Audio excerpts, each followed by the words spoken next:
السلام علیکم ورحمۃ اللہ وبرکاتہ۔ الحمد للہ رب العالمین، اہدنا الصراط المستقیم، اما بعد فاعوذ باللہ من الشیطان الرجیم، بسم اللہ الرحمن الرحیم۔ قل هل يستوي الذين يعلمون والذين لا يعلمون، صدق اللہ العظیم۔ نہ بادشاہ ہوں دلوں کا، نہ خطیب ہوں لفظوں کا، اللہ ساتھ دیتا ہے میں باتیں دل سے کرتا ہوں۔ محترم معزز علماء کرام اور حاضرین مجلس اور پردہ نشی میری ماؤں اور بہنوں، آج میں آپ حضرات کے سامنے ایک انتہائی حساس موضوع پر کچھ دیر لب کشائی کرنے کی جرات کرنا چاہتا ہوں، اور وہ موضوع مدارس اسلامیہ کی تابندہ تاریخ اور مدارس و مکاتب کی اہمیت و کردار کی ایک جھلک ہے۔ حضرات، مدارس اسلامیہ کی تاریخ صفہ نبوی سے وابستہ ہے، اس زمانے سے لے کر آج تک، بلکہ میں اس سے بھی آگے بڑھ کر کہہ دوں کہ قیامت تک قائم ہونے والے تمام مدارس اسلامیہ اسی سلسلۃ الذہب کی اہم کڑی ہے تو غلط نہ ہوگا۔ حقیقت تو یہ ہے کہ مدارس اسلامیہ اسلام کے وہ قلعے ہیں جہاں سے اسلام کی آبیاری کی جاتی ہے۔ یہی وہ مدارس اسلامیہ ہیں جہاں سے چمن اسلام کی سینچائی کا کام ہوتا ہے۔ یہ ایسی دانشگاہ ہیں جن سے علم و عمل کے پیکر تیار ہوتے ہیں۔ انہی مراکز سے گوشہ چینی کرنے والے افراد مذہب اسلام پر لگائے جانے والے ہر قدغن قدن دانشگن جواب دیتے ہیں۔ بقول شاعر، یہ جھوپڑے نہیں ایوان ہیں صداقت کے، یہاں سے قیصر و کسریٰ ہلائے جاتے ہیں۔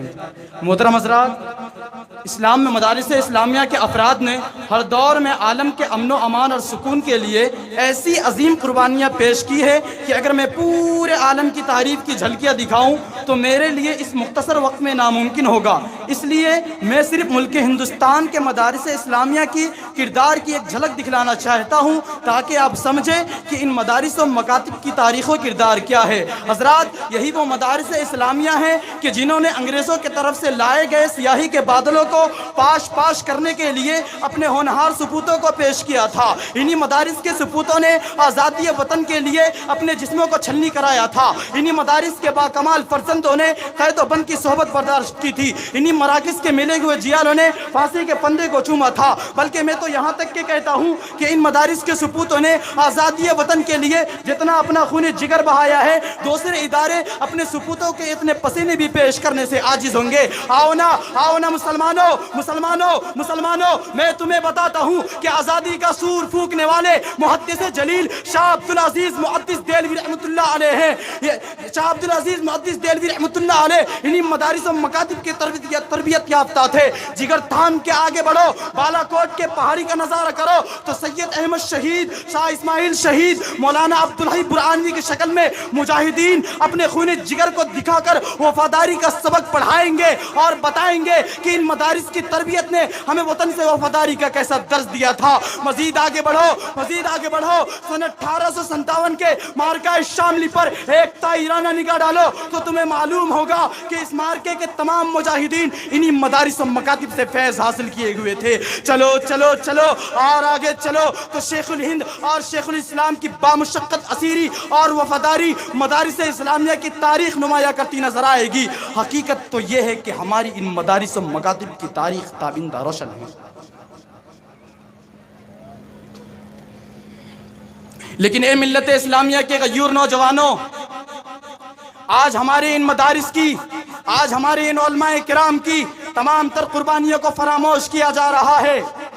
ہمارے ان مدارس کی تعبرات ماضی کو شکوک و شبہات کے دائرے میں رکھا جا رہا ہے۔ اس لیے اے ملت اسلامیہ کے غیور نوجوانوں، آج حضرت نانوتوی کی روح ہمیں آواز دے رہی ہے، حضرت گنگوئی کا دل پکار رہا ہے، شیخ الہند کا جگر صدا دے رہا ہے کہ اے قاسم نانوتوی کے روحانی فرزندوں، جن اداروں کی فیض تربیت سے ہم نے ہندوستان میں انقلاب کا سورج روشن کیا تھا، آج انہی درسگاہوں کی مخالفت کی جا رہی ہے۔ جن درسگاہوں کی فیض صحبت سے اس ملک میں باد بہاری آئی تھی، آج انہی درسگاہوں کو بنیاد پرستی اور ملک دشمنی کا تانا دیا جا رہا ہے۔ اس لیے آج میں ان علماء کرام کی موجودگی میں پوری دنیا کو یہ پیغام دینا چاہتا ہوں کہ ہمارے اکابر نے اس ملک ہندوستان کو انگریزوں سے آزاد کرایا تھا، ہم فرقہ پرستی سے آزاد کرائیں گے۔ ہمارے اکابر نے اس ملک ہندوستان کو انگریزوں سے نجات دلائی تھی، ہم ملک دشمنان سے اس ملک کو پاک صاف کریں گے انشاءاللہ تعالی۔ ہندوستان کے جیالو، آج ہمیں مدارس اسلامیہ اور مراکز دینیہ تحفظ و بقا کی خاطر پرخار وادیوں میں قدم رکھنا ہوگا، دار و رسم کو چومنا ہوگا، اس لیے کہ یہی اکابر کا طریقہ ہے، یہی اکابر کا دستور ہے، یہی شیخ الہند کی تاریخ ہے، یہی مجاہدین ملت کا کردار ہے، کیونکہ یہ صرف ہمہ شمہ کا مسئلہ نہیں، ایمان کی حفاظت کا مسئلہ ہے، دین کی تحفظ کا مسئلہ ہے، شریعت کی پاسداری کا مسئلہ ہے، رسالت و نبوت کی عزت و آبرو کا مسئلہ ہے۔ یاد رکھیے، اگر ہم اپنے آپ کو اپنے گھر میں مامون و محفوظ سمجھتے ہیں تو یہ ہماری نادانی اور بے وقوفی ہے۔ ہمیں یہ یقین رکھنا ہوگا، اگر یہ مدارس باقی ہے تو مسلمانوں کا تشخص و امتیاز باقی ہے، اگر یہ ادارے زندہ ہے تو اسلام کا چراغ روشن ہے، اگر یہ دینی مراکز محفوظ ہے تو ہماری عزت و آبرو محفوظ ہے۔ اور اتنا ہی نہیں، مدارس کے وجود سے لال قلعے کی فصیل قائم ہے، مدارس کے قیام سے قطب مینار کی رفعت متعلق ہے، مدارس کی روشنی سے تاج محل کی چمک اور اس کی چاندنی وابستہ ہے، اور انہی کے دم سے ہندوستان آباد ہے۔ بلکہ حقیقت تو یہ ہے کہ مدارس کی ہی دم سے ہے یہاں کی یابرو باقی، مدارس کی ہی دم سے ہے یہاں کی یابرو باقی، انہی کے فیض سے ہے ملک میں سرسبز و شادابی۔ محترم حضرات، اب آئیے ذرا دور حاضر میں، یہ جو 2 سے 3 منٹ کا سفر ہے میرے ساتھ، میں آپ کی بہت توجہ چاہتا ہوں، اس میں بڑی توجہ سے سننا کہ دیکھو، اب آئیے ذرا دور حاضر میں ان دینی مدارس و مکاتب کے کردار کا جائزہ لیتے ہیں تو فوراً ذہن کی گلیوں میں یہ سوال گردش کرنا شروع کر دیتا ہے کہ ان دینی مدارس و مکاتب کا کردار کیا ہے۔ تو آئیے میں آپ کو بتاتا ہوں، سن لو۔ ان دینی مدارس و مکاتب کے ذریعے نہ صرف اسلامی معاشرت، اسلامی اخلاق و فضائل زندہ و تابندہ ہوتے ہیں، بلکہ اسلامی علوم و فنون کی تربیت جیسے مبارک عمل اسلامی کلچر میں جاری رہتا ہے۔ اور سن لو، یہ بات پیروز روشن کی طرح واضح ہے کہ اگر آج یہ دینی مدارس و مکاتب نہ ہوتے تو آپ کے نکاح پڑھانے والا کوئی نہ ہوتا۔ توجہ کرنا، اگر آج یہ دینی مدارس و مکاتب نہ ہوتے تو آپ کے نکاح پڑھانے والا کوئی نہ ہوتا، اگر آج یہ دینی مدارس و مکاتب نہ ہوتے تو آپ کے جنازہ پڑھانے والا کوئی نہ ہوتا، اگر آج یہ دینی مدارس و مکاتب نہ ہوتے تو حقوق والدین کو بتانے والا کوئی نہ ہوتا، اگر آج یہ دینی مدارس و مکاتب نہ ہوتے تو حقوق زوجین کو بتانے والا کوئی نہ ہوتا، اگر آج یہ دینی مدارس و مکاتب نہ ہوتے تو رب کی توحید کو بتانے والا کوئی نہ ہوتا۔ ہاں توجہ کرنا، آج اگر مسجد میں چٹائی پر بیٹھ کر اشاعت دین کی بات کرتے ہیں تو یہ دینی مدارس و مکاتب کا کردار ہے۔ آج اگر دنیا کے کونے کونے پر تبلیغی جماعت پہنچی ہوئی ہے تو یہ دینی مدارس و مکاتب کا کردار ہے، یہ دینی مدارس و مکاتب کا کردار ہے۔ آج اگر خانقاہوں میں اللہ کا نام گونجتا ہے تو یہ دینی مدارس و مکاتب کا کردار ہے۔ آج اگر ناموس صحابہ کے لیے کوئی لڑتا ہے تو یہ دینی مدارس و مکاتب کا کردار ہے۔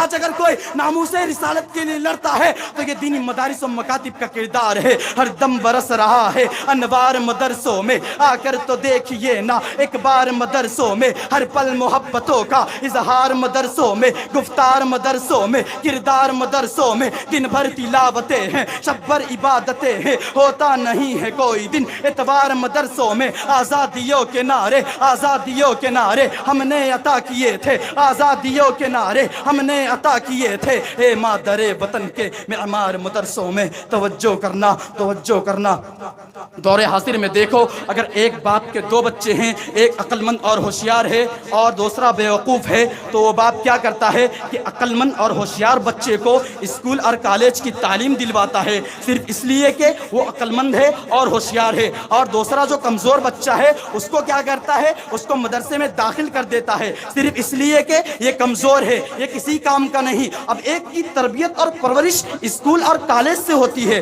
اور دوسرے کی پرورش مدارس سے ہوتی ہے، پھر نتیجہ کیا نکلتا ہے کہ 2-3 سال کے بعد وہی مدرسے میں پڑھنے والا کمزور کمزور بچہ اپنے ابا جان کو خوشخبری مبارکباد کانگریچولیشن دیتا ہے کہ بابا جان میں حافظ قرآن بن گیا. ارے یہ دینی مدارس و مکاتب کا کردار نہیں تو اور کیا ہے؟ سن لو ان دینی مدارس و مکاتب کا کردار. پھر جب یہ بچہ اپنے والدین کی خدمت کو سر انجام دیتا ہے تو یہ دینی مدارس و مکاتب کا کردار ہے. پھر جب یہ بچہ خیرکم من تعلم القرآن وعلمہ کا مصداق بنتا ہے تو یہ دینی مدارس و مکاتب کا کردار ہے. پھر جب یہ بچہ خیرکم من تعلم القرآن وعلمہ کا مصداق بنتا ہے تو یہ دینی مدارس و مکاتب کا کردار ہے. ہاں انہی دینی مدارس و مکاتب والے نے اس کمزور بچے کو اس حد تک لایا کہ وہ حافظ قرآن بن گیا، وہ مبلغ اسلام بن گیا، وہ مؤرخ اسلام بن گیا، وہ مفسر اسلام بن گیا. ارے یہ دینی مدارس و مکاتب کا کردار نہیں تو اور کیا ہے؟